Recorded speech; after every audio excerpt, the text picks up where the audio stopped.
semuanya. Perkenalkan, aku Inaya. Aku Lutfiana. Dan aku Maharani. Jadi hari ini kita mau ke masjid tertua yang ada di kota Solo. Sebelumnya teman-teman tahu nggak nih apa masjid tertua di kota Solo? Apa ya? Masjid Syekh Zayed bukan? Bukan dong. Kalau Masjid Agung? Masjid Agung ya? Bukan. Terus apa dong? Jadi masjid tertua di kota Solo adalah Masjid Laweyan.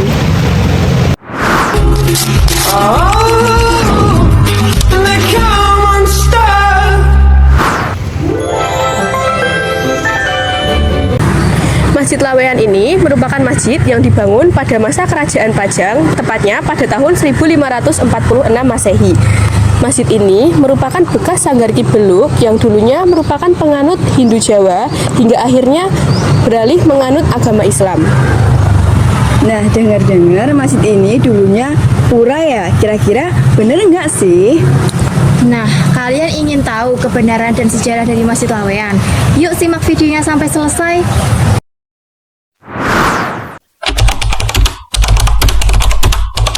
Jadi Masjid Laweyan memang salah satu masjid tertua di kota Surakarta, berdiri kurang lebih tahun 1546, yang mana dulunya ini adalah sebuah pura. Jadi puranya di bagian dalam, di sini adalah sanggar. Di sanggar tempat orang Hindu waktu itu atau murid-muridnya waktu itu, dan untuk keperluan minum dan lain-lain menggunakan salah satunya sungai di depan atau kali. Ya. Jadi persahabatan dulu pemiliknya adalah Ki Ageng Beluk itu, bersahabat dengan Ki Ageng Henis, salah satu yang menurunkan raja-raja Mataram. Jadi Ki Ageng Beluk bersahabat dengan Ki Ageng Henis. Ketika itu Ki Ageng Beluk mu'alaf, terus menghadiahkan puranya sebagai hadiah persahabatan mereka sebagai umat Islam, menghadiahkan menjadi waktu itu dari sanggar menjadi pura, menjadi sanggarnya di sini menjadi langgar, kemudian dari langgar menjadi masjid habis itu. Ya, jadi dulu adalah sebuah pura. Memang tahun 1546, terus ketika beliau Ki Ageng Beluk dengan Ki Ageng Henis wafat, Ki Ageng Beluk dimakamkan di sebelah utara.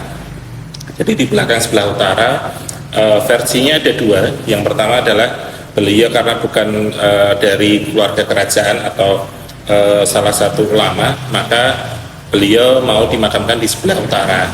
Sedangkan di sisi selatan itu khusus keluarga atau kerabat dari keraton. Jadi ada dua pihak. Yang pertama yang sebelah utara khusus untuk masyarakat sekitar, sama karena beliau merasa bukan ahli ibadah dan lain-lain, beliau mau dimakamkan di situ. Kalau Ki Ageng Henisnya di sebelah selatan. Ya. Jadi saya sudah melakukan penelitian untuk menemukan sebuah pura atau beberapa foto, ternyata memang tidak ada. Jadi kekurangan di kami adalah mendapatkan bukti-bukti realita bahwasanya ini adalah dulu sebuah pura. Itu memang tidak ada. Tapi sejarah-sejarah termasuk di buku di salah satu di Bangunegara itu ada namanya bukunya, tapi waktu itu masih tahun 1900-an, 1910 kalau nggak salah, itu masih tulisan ejaan Belanda, dan itu adanya cuma di Mangkunegaran. Itu ada salah satu buku, memang bentuk puranya sudah tidak ada. Jadi memang beliau cuma menuliskan Masjid Laweyan, Masjid tertua dan lain-lain, tapi dalam bentuk bahasa Belanda dan bahasa Honocoroko, bahasa Jawa. Kemarin sempat saya waktu dapat kunjungan dari Demak dan Cirebon, memang beliau menyampaikan, beliau juga ahli sejarah, menyampaikan kalau untuk bukti-bukti sejarah kelemahan di Masjid Laweyan, memang bukti-bukti peninggalan dari puranya sudah tidak ada. Tetapi kalau dari sisi bangunan atau bentuk, memang salah satu bentuk kuil waktu dulu adalah tangganya naik, bersap-sap naik. Itu salah satu ciri sebuah pura sebenarnya. Tapi kalau untuk yang lain memang tidak ada. Ya, memang tidak ada peninggalan yang memang bisa kita buktikan bahwa dulu adalah sebuah pura itu memang. Bahkan dari keraton pun juga mereka tidak memiliki data valid bentuk puranya seperti apa.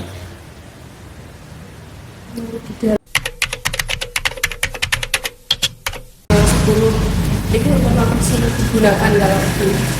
Masih sebuah mimbar. Jadi PB ke-10 itu kalau nggak salah tahun 1893 sampai 1936 itu beliau meninggalkan sebuah hampir di seluruh dunia. Waktu itu kalau di Solo itu ada 4 kalau nggak salah mimbar, itu salah satunya Masjid Laweyan, Masjid Al-Fatih Kepatian, Masjid di Mangkunegaran Al-Wusta, sama Masjid Agung. Jadi hampir seluruh masjid-masjid tua di Surakarta itu pasti peninggalan beliau ada PB ke-10-nya.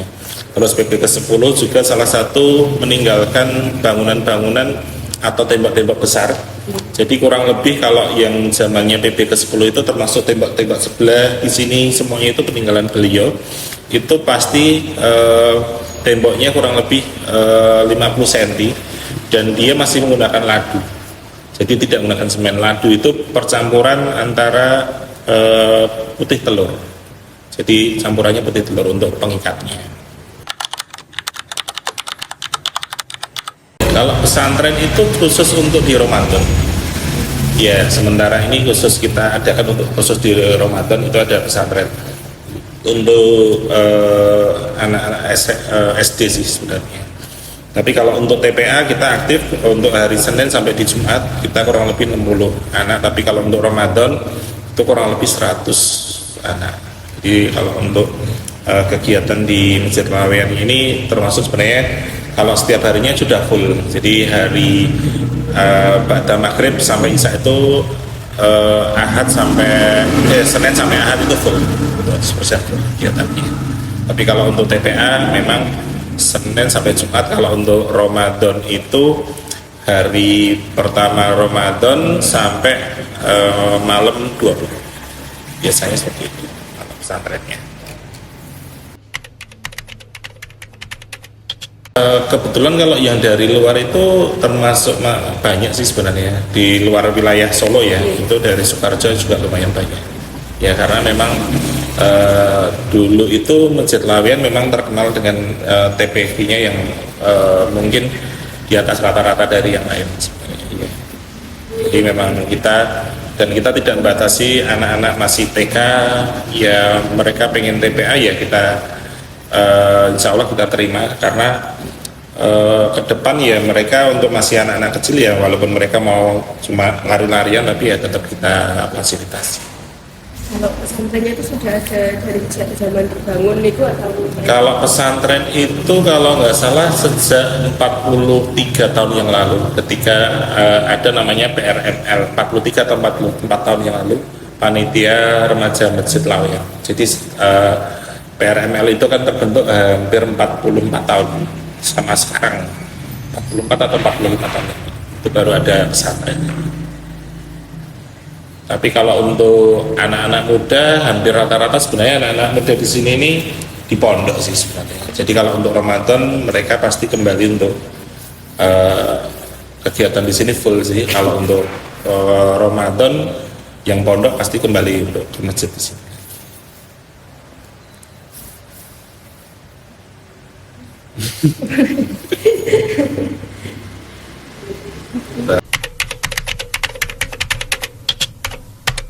Terus beduk juga ini peninggalan dari PB keempat ya. Terus kalau untuk bangunan kita renovasi terakhir di 2023, renovasi di bagian dalam itu dulu karena banyak bocor terus banyaknya jamaah, akhirnya kita pakai batu alam, terus kita kasih AC dan kita kasih AC sama penutup ini. Jadi banyaknya jamaah kan kalau zaman dulu mungkin panas dan lain-lain, akhirnya kita kasih AC untuk kenyamanan jamaah. Kalau yang lain sih seperti Soko, kalau Soko ini sebenarnya ini punyanya pajak Kartosuro. Ya, jadi ketika Kartosuro dipindahkan ke Masjid Agung ketika itu ada renovasi besar-besaran dipindahkan ke Laweyan. Ya. Walaupun mungkin terpautnya jauh sekali dengan Masjid Agung ya, Masjid Agung kan 280 berapa. Kalau ini kan sudah kurang lebih 5 abad lah. Nggak ada yang dirubah karena untuk merubah bangunan cagar budaya nggak mudah sih. Ya untuk menambah pun kita juga terakhir itu kalau nggak salah 2000 Ustadz Iqbal itu oleh Pak Opi 2000 pinten ya? 2002 kalau nggak salah. Iya, yang menambahkan bangunan sebelah kiri itu tapi terus ditegur dari keraton tidak boleh.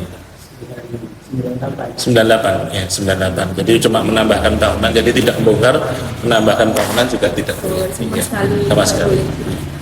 Mungkin penambahan cuma ini roster ini kalau nggak salah 1950 kalau nggak salah itu dipasang karena banyaknya hewan ternak yang masuk, sehingga kayak dulu kan masih ada kambing liar, terus ayam itu ditutup karena ada itu banyak hewan ternak masuk.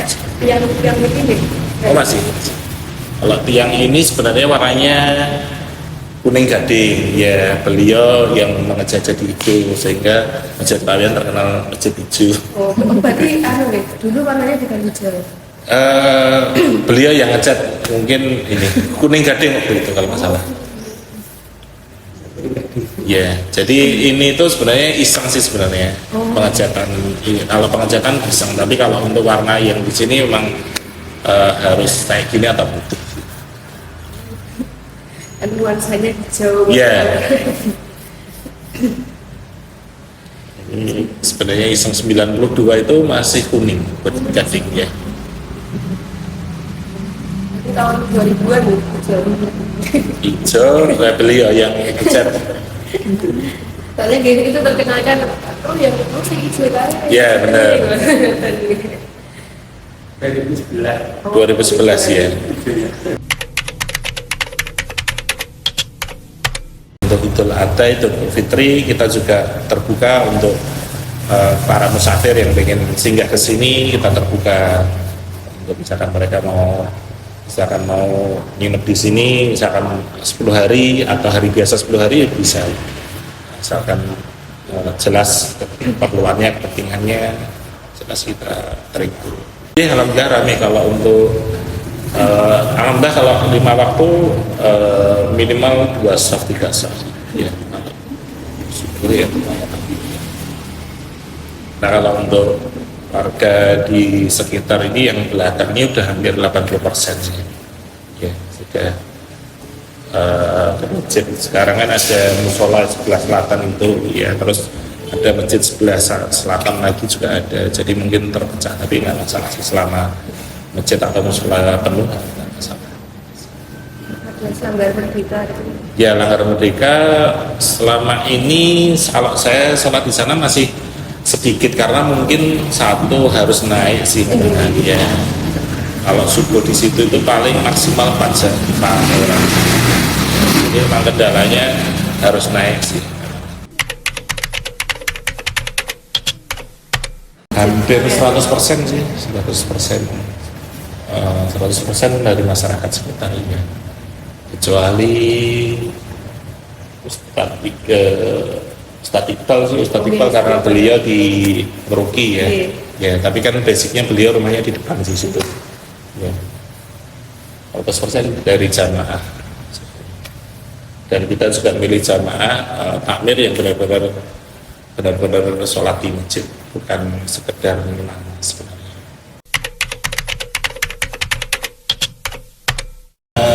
Dulu sedekah beras itu ada versinya. Jadi versinya untuk kegiatan memasak. Jadi yang Masjid Laweyan ini untuk kegiatan memasaknya lumayan banyak. Ya, jadi waktu dulu itu sempat kekurangan ya, karena kalau untuk hari kita masak itu Selasa, jadi kajian semalam itu juga masak dari tim dapur untuk masak untuk jadi yang Thalibul Ilmi ya, hadiahnya setelah selesai ada makan ya. Terus ada tahap pagi Jumat Barokah, pada subuh, terus Sabtu malam ya, jadi kan masaknya 4 kali, jadi kalau 16 kali dalam 1 bulan ya. Jadi memang tujuannya waktu itu adalah untuk mensupport kegiatan yang sifatnya untuk kembali ke masyarakat sebenarnya. Tetapi banyak waktu itu banyak jamaah yang misalkan dia nggak punya, ya udah tinggal ngambil beras di situ ya. Kita nggak apa, misalkan beliau mau ngambil silahkan sih.